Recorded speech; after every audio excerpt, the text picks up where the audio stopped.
দর্শক বন্ধুরা আসসালামু আলাইকুম। আমরা আজকে চলে আসছি আলমডাঙ্গা সেই ঐতিহ্যবাহী মোটরসাইকেলের হাটে। দেখেন আজকে কি সুন্দর সুন্দর গাড়ি উঠছে। হ্যাঁ, গাড়ি মালিক আপনি? জি, গাড়ির দাম কত যাচ্ছে? এটা জি। এটার দাম চাচ্ছি 2,25,000। দাম দরের সুযোগ আছে তো? জি, কাগজপত্র কি অবস্থা? কাগজপত্র চুয়াডাঙ্গা নাম্বার, হাফ টায়ার কাগজ, 24 সালের মডেল। 24-এর মডেল, হাফ টাকার কাগজ না? দেখেন দর্শক বন্ধু, এটা এটা এটা কি গাড়ি? এটাই আমার পেশার ভালো। এটা কত আছে? দাম কত আছে এটা? এটার দাম 2,65,000। দাম দরের সুযোগ আছে? এটা কাগজপত্র কি অবস্থা?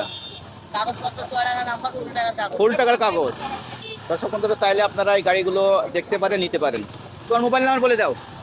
01721846566। ধন্যবাদ, অনেক অনেক ধন্যবাদ। আলমডাঙ্গার এই হাট প্রতি শুক্রবার দুপুর 12টা থেকে রাত 8টা পর্যন্ত চলে। আপনারা দর্শক বন্ধুরা, আপনারা যদি আলমডাঙ্গার এই হাটে গাড়ি কিনতে চান, অবশ্যই আপনাদের এই হাটে আসতে হবে। গাড়ি দেখে দেখে কিনতে পারবেন। গাড়ি নতুন পুরাতন সব ধরনের গাড়ি পাওয়া যায়।